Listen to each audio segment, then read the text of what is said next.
All right, ladies and gentlemen, welcome. If you just joining us, we'll be joining. We'll be admitting you as we go. We're about to start our webinar for today, and today we are lucky to be joined by Mr Mokhethi Rampeta. But before I introduce him, let me just say my name is Chris Tego. I'm the Communications and Development Coordinator at RISE International. And basically, for those of you who are joining us for the first time, RISE is a non-profit social enterprise that operates in Lesotho, a landlocked country in Southern Africa. What we do is we focus on economic development through job creation, skills development, and entrepreneurship, specifically in the built environment through a fellowship program called In Loco. Now, the fellowship is a design, build, and entrepreneurship program for graduates who have studied architecture, construction management, civil and electrical engineering, plumbing, as well as carpentry, amongst other disciplines. The fellows get a hands-on learning experience while at the same time solving problems in the infrastructure. We turn job seekers into job creators by helping them start their own businesses and taking them through a 3-year incubation program where we connect the fellows with mentors, co-working space, tools, and clients, among other resources. So that is briefly about RISE and our in-local fellowship. As I had mentioned earlier on, our speaker today for this webinar, which is under the title Dealing with the In-Between in the Dispersed City, is Mr. Mokhethi Rampeta. Now, Mr. Mokhethi Rampeta is an architect with international education and experience. He holds a master's degree in architecture from the prestigious Politecnico di Milano, which is based in Milan in Italy. Prior to that, he had completed his bachelor's degree in architectural studies from the University of KwaZulu-Natal in Durban, South Africa. His studies began locally right here in Lesotho, where he earned a diploma in construction engineering and architecture from the Hotel Polytechnic in Maseru. Currently, he runs the boutique design studio Design X Threshold in Maseru, focused on residential, institutional, commercial, as well as urban design projects. He is very passionate from his works about architecture and urban design, always seeking new and thoughtful ways to shape the built environment. He's also an educator as well, a practitioner as a lecturer at the Lincoln University of Creative Technology. Dr. Mokhethi, welcome to our webinar, Dr., and thank you for joining us today. Thank you, Dr. Thank you for having me. Over to you, Dr. You have the stage. Can I share my screen? Yes, sir. Yes, sir.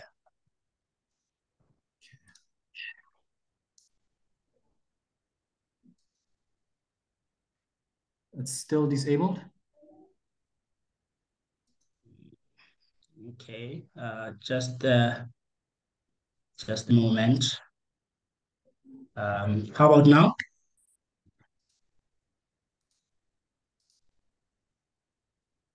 No, it's still disabled. Okay.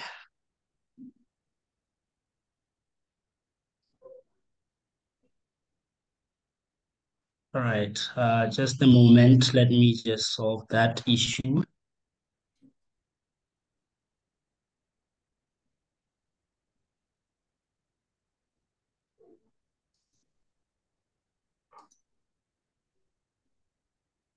Is it still disabled? It is.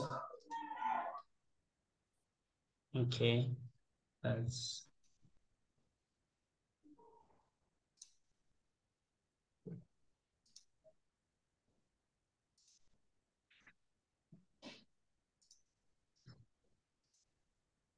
okay.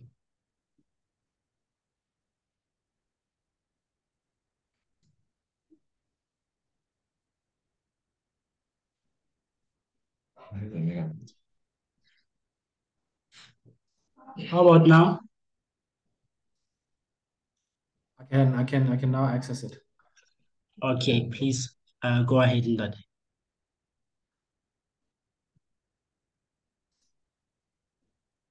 I think my screen is shared. Let me make sure that.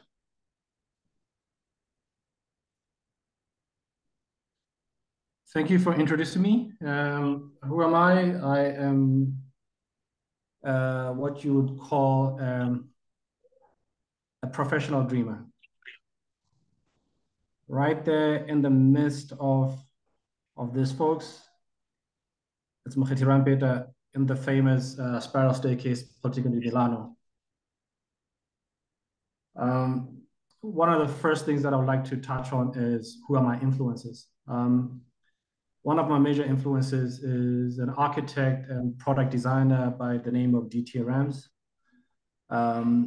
He is the reason why we have products like your Apple iPhone and the likes, because the language that they use is predominantly from DTRMs. And by saying so is also a call to all the other designers that what we are doing is in essence innovation, is not invention. By saying this means that we're constantly trying to improve what is already existing. We're not trying to come up with a new best thing when it comes to design. Design is about innovation, is about understanding the environment, and is about appreciating what you already have and finding ways to enhance it. For those who are not familiar with Lesotho and where we are, Lesotho is located right here at the bottom of African continent. It's one of the things that we need to appreciate when we are talking about our country, is also appreciate the geographical composition of the African continent. All the way there at the top, what we have is the Maghreb. And over here is the desert land, and also by the Namib, this is Sahara and this is Namib Desert. Then we have the Sahel. The Sahel basically is the break from the desert, and is the border between the desert and the forest. And you will see that the bulk of the continent of Africa is referred to as a savanna. We are located here in the mountains in the high veldt. What does that mean? So in essence, that means that we have 4 zones. We have the highlands, the foothills, and the lowlands. And also with the Senku Valley, which in essence provides water for South Africa and Namibia. Our area of interest is the Maseru district. And in the Maseru district, one of the things that we need to understand is the sort of population distribution. So using this legend here, you can tell that Mabote, which in essence is in Berea, but is referred to as Maseru because the main services of Mabote are provided in Maseru. But the honest truth is that everybody knows that Mabote is Berea. Mm-hmm. And we do have Kwading. Kwading has the similar amount of people who live there as Mabote. So one thing that you need to appreciate is that the city itself is not really big. You can see that the sort of like these rings radiating out. You can appreciate that at each kilometer there is a village or a settlement within that, like a major settlement. Dealing with the in-between in the dispersed city. So the tools that we're going to use to sort of unpack this are the architectural tools. Mainly the tools that we're going to look into is how we analyze the space. So one of the first ones is internal space patterns. What are internal space patterns? The internal space patterns are the spaces that are left over after the roads. And you can sort of see that the city itself is a bit of a mess in the sense that there isn't good flow in terms of like how some of these spaces connect.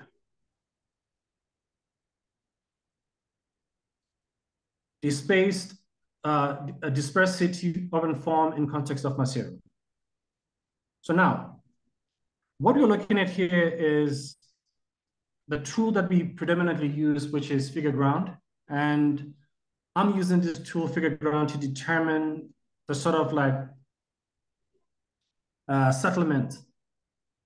And in these settlements, I'm trying to understand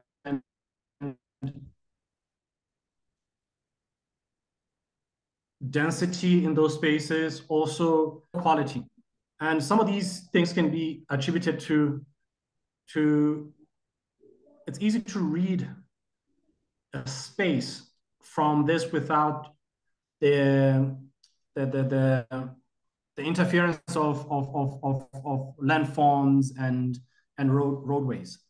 So over here is Guadin. As you can see, it's an old village and there is no order to it.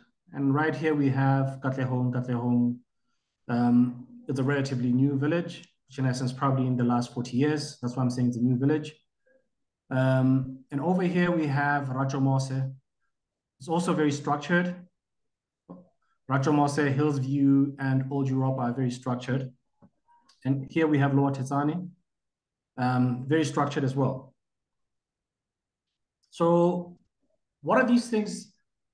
One of the first things that you can spot right away is accessibility. You can sort of tell areas that are easily accessible and areas that are difficult to gain access to. And this means a lot in terms of economical viability. Areas that are hard to get to, you can have an appreciation that these are the places that are economically worse off. Challenges of mobility and access and cohesion. So the tool that I'm using here is movement structure. Movement structure for us to have a deep appreciation of. We have freeways, which in essence is that Kingsway leading all the way to the Maseru Bridge. And then we have the main arterial roads. Below connects to Kofi Annan. Oh, no, sorry, this is Pioneer, Kofi Annan, all the way to the airport. I'm not saying that these ones don't lead to the airport, but that's what it is. And one of the things that you can appreciate about this diagram is that our roads don't connect. We have a lot of these dead ends, which in essence means that connectivity in the city and mobility is a huge problem. You can sort of see that to link some of these roads will require a lot of intervention. What else am I missing here? Oh, as a city, our city sort of collects traffic as if it's a suburban environment, which in essence is detrimental to our growth as a city. So now that we have looked at some of these tools that we use to discuss what is there a dispersed city. Quickly here, this is a sort of a master plan for the in-between. The in-between that I'm referring to is the vacant land by Maseru Mall and Lower Tetsani. So the way the master plan has been structured is structured in 4 quarters. So the first quarter is residential, and the other quarter is recreational, and the final quarter is agricultural, and this first quarter is left off as a sort of like a natural or wild quarter. How this was put together is because there are already pre-existing pathways that were respected in terms of like organizing the space itself. So what is this ecological city, ecological village? This ecological village takes the notion that we are going to build using a notion of inhabited perimeter and shared inner spaces. So which in essence means live space buildings. So this is a notion where people come before, then after people, we have spaces that are common, and then finally we can have buildings.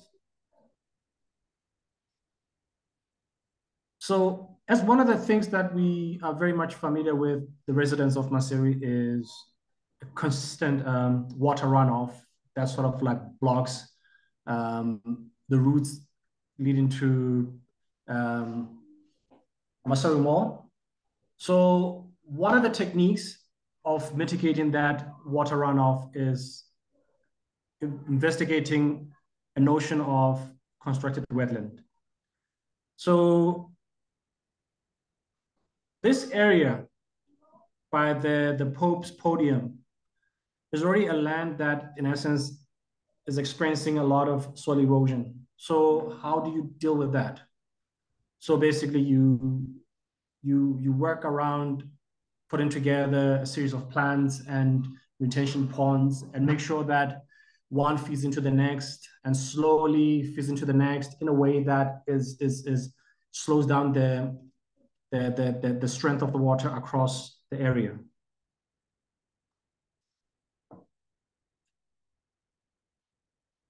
So now, we talked about these different 4 zones in the original master plan. So site activities that are envisioned in this particular space is retention ponds, which in essence can be used as a basis for recreational fishing, sort of like small hoarding fishing and the likes. And then we have a BMX track, daily markets, auditoriums with vertical gardens, a media library, sports fields, and we retaining the Pope's podium. Infrastructure. So basically, like I said, one of the things that we are observing is the pre-existing pathways. Just a question of like making sure that we enhance them. So those stay as is, the pedestrian, improved pedestrian paths. So better stormwater management within the village and what we call a public loop for our well-being. So basically this red public loop connects all these 4 quarters. And the whole idea is we also need to find out ways to improve our food production. So like I'd mentioned with the constructed wetland, you know, the end goal is to have like a sort of a fish farm. So within the residential quarter, introduce fruit trees, orchards, and also have vertical farms. So now, if you recall in the beginning, I mentioned the notion of inhabited perimeter and shared common spaces. That's articulated over there. So conceptually, this is how we envision it. So basically, first volume basically is traditional row houses. So now we are borrowing from the Basotho way of dealing with space.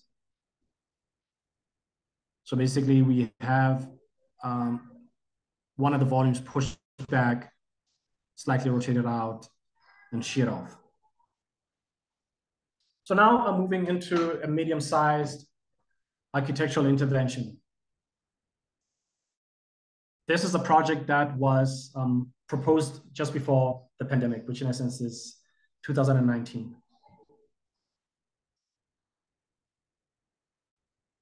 So coming back to the city, one of the things that we need to appreciate is that we have clear Mokhethi River, and this side we have Kwading, we have Rajomos, we have Tetsani Hill to sort of like contain the sprawl. So the location of this proposed project is just off Kofi Annan Road. So now when we were thinking of this project, we're introducing a new road that will straddle this little stream here. And this would have been adjacent to the current Khari Hotel. So, and in the same token, when this building was proposed, it wasn't supposed to overshadow everything that was in the neighborhood. To a degree, we used the sort of trees and the height of the trees to sort of like cap the height of the building.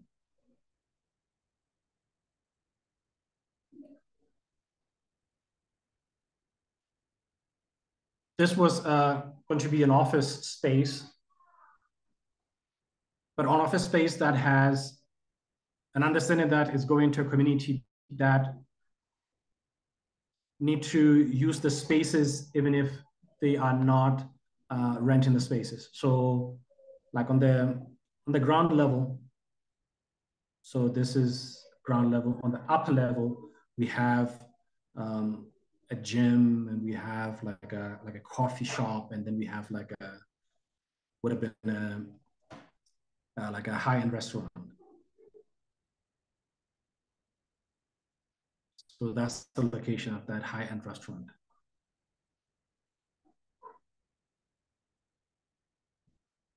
So the building was to office, retail, and gym.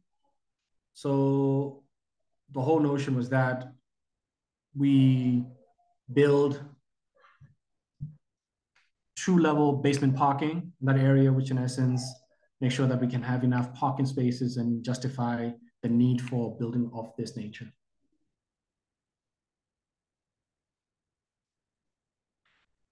This is a diagram that illustrates what was intended for this particular space. So right after we were in the process of finalizing the deal, COVID happened and the project was scrapped. Because as you know that the model of going to work has somewhat changed. We went into a hybrid mode. So even now, I don't think there's a justification for this building to come back on. Right?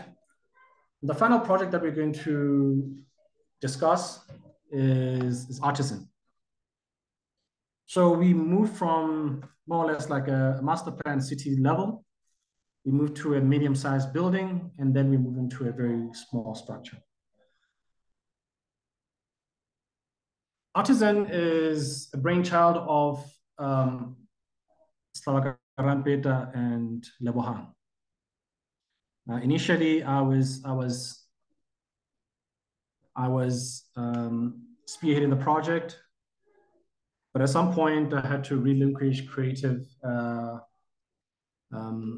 rights to a colleague and collaborator by the name of Dihedi, who took it over and brought it to this. But the original idea was the one that I had worked on. If you've been here, you'll notice that a lot of things have changed because that's the nature of the built environment. A lot of things change on site. And with Artisan, another thing that we are working on is bespoke mobile furniture that can be used on their pop-up shops that they usually find themselves engaged in. Thank you.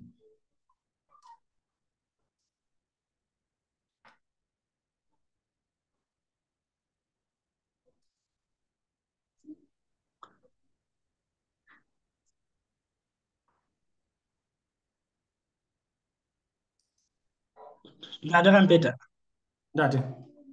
That's that's the end of the presentation, Mongaka, I believe.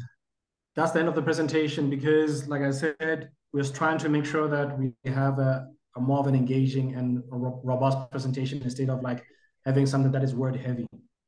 And in essence, like what I timed was going to be 35. When I did the initial round was 35 minutes. Okay, Ndade, thank you so much for that presentation. I was notified that we earlier on when we started, there were a few glitches here and there. I'd like to apologize for that one. It seemed we were sharing the wrong screen. There was an error there. I'd like to apologize for all our guests, our participants for that. I don't know if you'd like me to give you just maybe say 5-10 minutes to sort of go back to your initial stages of the presentation. I think it was in the first 10 minutes. Okay. Yes.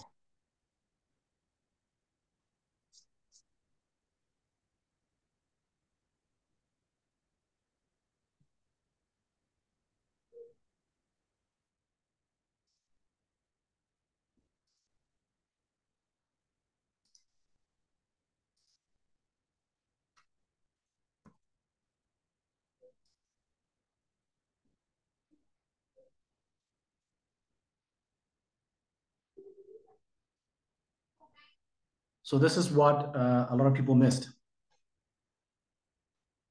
Okay. Okay. I don't mind going back through this. Yes, I believe this was the part, the initial stages, I think inside the first 10 minutes of the initial presentation. Okay, that. So for people who are unaware where we are located, Masuri is right here in the southern part of Africa. And one of the most important things to understand is the geographical composition of the continent of Africa. Right at the top, north, we have the Maghreb. And then the Maghreb is interspersed with the highlands. And right underneath the highlands, we have the desert. And below the desert, we have the Sahel. And all these white sort of lines running through, indicating the major river systems. And right below the Sahel, we have the rainforest. And below the rainforest, we have the savanna, which in essence is predominantly what Africa is. It's the savanna. So we are located here in the highlands, in the highlands, and you can sort of appreciate that, as you can see, Sintu River going all the way into the Atlantic Ocean.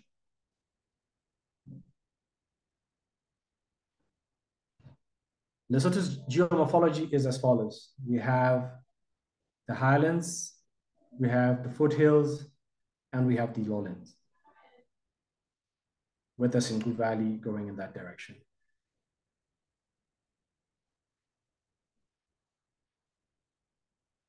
Our area of interest is Maseru district, but most importantly, the capital city, Maseru.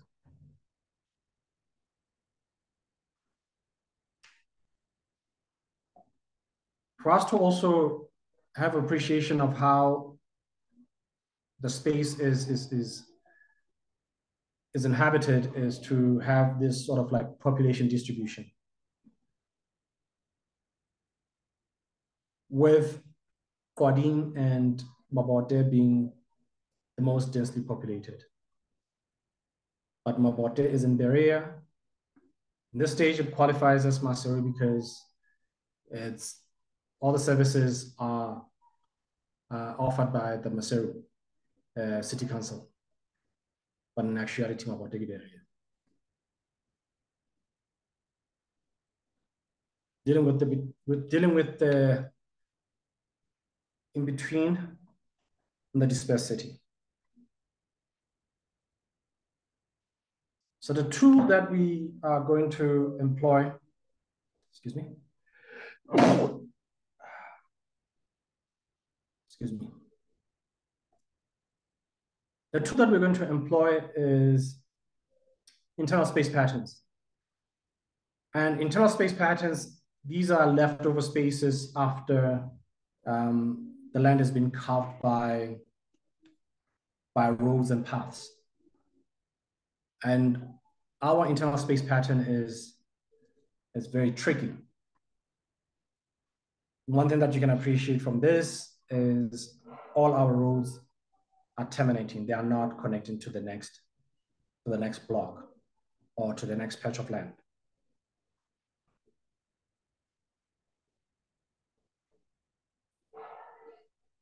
One of the tools that we are going to employ is grain. So grain is these footprints. They indicate both the size and density of buildings. So from grain, you can also appreciate major roadways. Even at this scale, you can appreciate that Kingsway is pretty massive and it leads all the way to the Maseru Bridge. And also one of the things that you can appreciate from this is the quality of planning in different neighborhoods. Over here, you can definitely see that there's no planning whatsoever. This is the result of years and years of no directional planning. Then newer villages, Katlehong, Race Course, can definitely see that there's a semblance of order in terms of like how access has been provided in those places. Over here, we have Hills View. We have Old Europa. Also, remnants of Old Europa, Maseru West. Over here is Maseru, Stadium area, and Tibel. And also, one can appreciate that there's not a lot of indication of planning, even in the Lower Tetsani area, even though like it's probably one of the more affluent areas.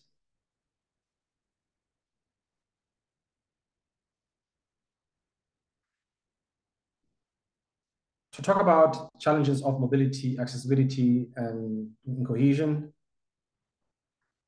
we're going to look at this diagram, the movement structure. So this movement structure denotes freeways, major arterial roads, minor arterial roads, and the local roads. What you can appreciate from this structure is that the roads do not connect. And if the roads do not connect, it means that accessibility is a problem.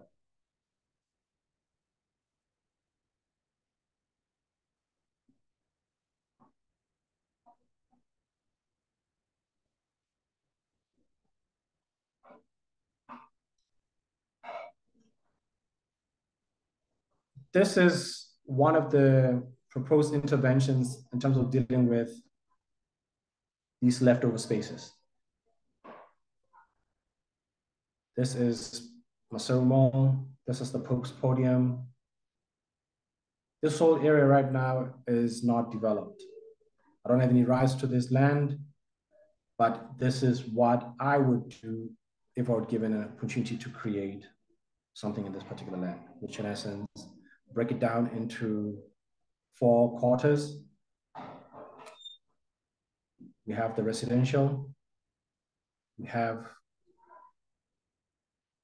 the agricultural, we have the recreational sports, and we have the sort of wild quarter or natural. With the PTC mountain right here, which in essence,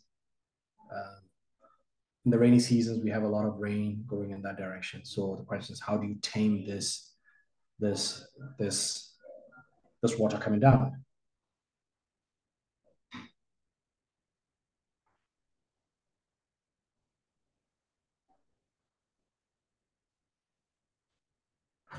So the concept of this ecological village is broken down into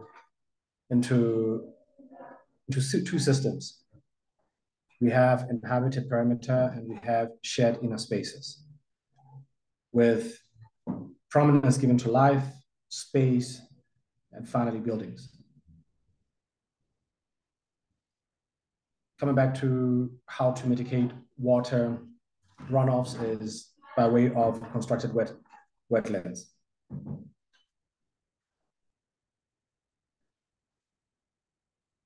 Now, constructed wetland is a technique of making sure that one pond feeds into the next and different levels of filtering and water retention is maintained.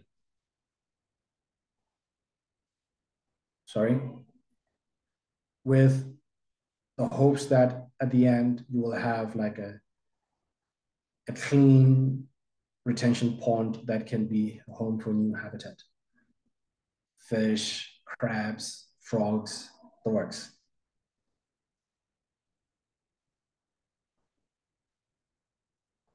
So now, let's dig deeper into the master plan. So the master plan is sort of broken down into 4 key areas. Site activities. Site activities, we are highlighting the retention ponds, what is happening there, the BMX track, the daily market. Genesis is part of the shared or common spaces, auditorium, vertical farms, media library, multimedia library, sports facilities, and the Pope's podium, because we would want to retain that space. And also of great importance is food production.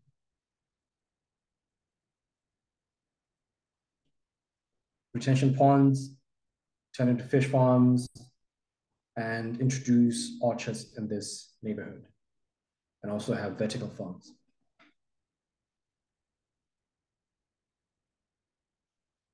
Infrastructure, what happens is the existing footpaths be improved, properly paved, better draining, to make sure that people and vehicle can use those.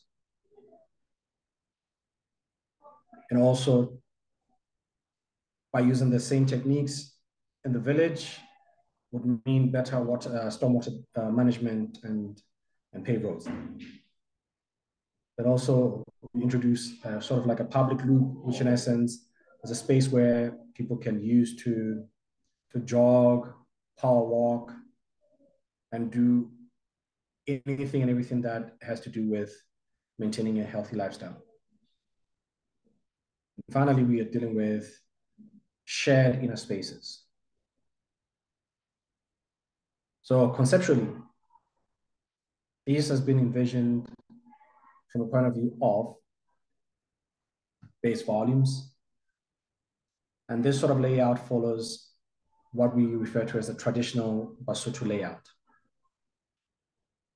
But in this fashion, sorry, in this instance, it has been fashioned so that it works for a very large scale village, which in essence, these are dwellings or housing that could accommodate on each level 4 families. So it's 4 levels. So basically 20 families can live here, 20 by 4, 20 by 3, that makes 60 families with vertical farming, shared common spaces, and a communal kitchen. So now we're moving into that. I think that that is where we were up to when that disturbance was currently taking place. Um, I don't know, should I open the floor for questions? Please open the floor for Thank you so questions. Thank you so much. We do apologize for that earlier glitch that happened. Hence, we needed to go back and recap on that initial stage where the day Mokhethi Rampeta was starting his presentation. We'll open the floor for questions, if any. Already, we had a number of questions that had been sent. So while we're waiting for those, I'll go ahead and just mention those that had already been sent earlier on by our fellows who had already asked. The first question was, what are the long-term effects of having urban spaces not designed with the user in mind?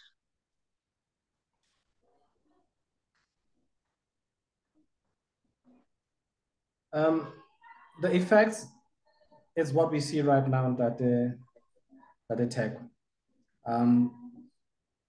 It's a sad reality because there are places in the city that you can see that when the settlements were thought of, they thought about who was going to use and how are they going to use the space. And some of these spaces, a good example is Maseru West. In Maseru West, you'll see that the roads are paved, but also there are sidewalks. And these sidewalks, there's enough room for people to walk freely in the streets, and there's enough room for people to drive through. So now, in the neighborhoods that don't have such amenities, so the onus is on the communities themselves to band together to work around what it is that they want to have in their communities, because we cannot have a one size fits all approach. It will not work. A lot of these areas actually need intervention that is unique to the communities themselves. So basically, if you already have narrow streets, so the proposal could be to make sure that the traffic flows only in one direction. And if the traffic only flows in one direction, it means that also there needs to be enough room for pedestrians to walk side by side with vehicles. And we have a tendency in the city that vehicles take precedence. But it should never be like that, because the city is not a city for cars, but a city for people. And the people should feel safe and wanted in the spaces that they inhabit. So there's a lot that we can do. I honestly believe that the change is not going to come from architects, but it's going to come from the communities with a clear direction in terms of like how they want to live in those spaces. We as architects, we can come in and aid in putting together documentation that works with their wants and the needs. Mm-hmm. Shall we take the other question? Yes, please. We have a situation where informal markets seem to be emerging everywhere, and this affects the pedestrian-friendly streets. How do we, or how could we solve this issue? Can zoning be the best possible solution? Zoning is the death of humanity in that day. I'm sorry to say that. In most cities, you'll find that they are doing away with the zoning that we Africans are still pushing, adamant that industrial should be in an area, residential should be only in residential area, commercial, and the likes. They are doing away with that because it's not sustainable, and it won't even be sustainable in our region. we have a situation where a city at night dies, if I may put it that way. At Mm. 4 o'clock, let me say at 4:30 and 5 o'clock, when we knock off at work, we get into our vehicles and we drive to our respective homes. So now that is problematic. So you can see the problems of zoning. So, but if we lived in the environments or areas where we worked, it means that we don't have to get out of the city. But the question is, how do we make sure that the city is safe for everybody else? So now this is this is something that can be done by introducing medium density residential places within the city. I'm not talking about high density residential, medium density residential areas, which in essence, we cap it off at 4 stories or 5 stories. So that way it doesn't get overcrowded, and it allows for young families, older people to coexist in these spaces. And as for informal markets, those informal markets are an indication of the kind of troubles that we're going through. So it would be disingenuous of me to say do away with informal market. Is what we need to think about is designing. This is where design comes into play.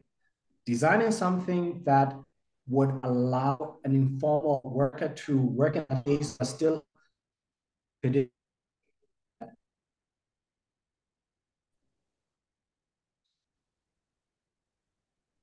I think I've answered both questions in that. Thank you so much, Ndate. We're still open for more questions. Should any of our participants feel like they have a burning question, as I go ahead and share another question that we had. Can urban design or architecture influence culture? Yes, in that the urban design and architecture influence culture. It can be detrimental, and at the same time, it can be something to marvel at.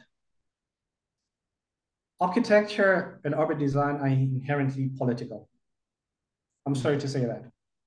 We are practitioners of politics manifested in built form. So if you design spaces that are safe and people want to inhabit, they actually uplift the communities that inhabit those spaces. But in the same token, you can actually make and design very hostile architecture that does not allow people to engage with the environment, and it creates a very violent society. And case in point is what happened in Brazil, where basically, if you've seen the movie City of God, City of God is based on a true story where basically communities have been uprooted from one community to the next without consultation. They designed these housing facilities with the hopes that it will alleviate or improve culture. But in essence, it was detrimental because the people who were going to be housed there were never consulted. Hmm. Now, another story that let me also add to another level. I know everybody likes gated communities. I'm sorry to say gated communities are not safe. They give an illusion of safety, but in essence, you are just making very clear that I have something, you on the other side of the wall does not have anything. So basically, it just creates this notion of the haves and the have-nots. Mm. Okay, I'm gonna give you the last question. I won't even try to paraphrase it. I'm gonna share it as it is because I find it a bit interesting. Depends how you will interpret it. It says most of our spaces or buildings are funded by the Chinese embassy, where normally they come with their own designs. Now it says, how possible is it that we could have spaces addressing our needs and challenges? This is um, an easy question to answer, but difficult in practice. Mm. This country is filled with bright and capable architecture practitioners. There's a lot. Mm. But the bottom line is that most people think that what architects do is draw plans. And the moment people stop thinking that architects draw plans and architects actually are thinkers and problem solvers, then we will be in a position where basically we can be engaged and we will be in a position where we can design.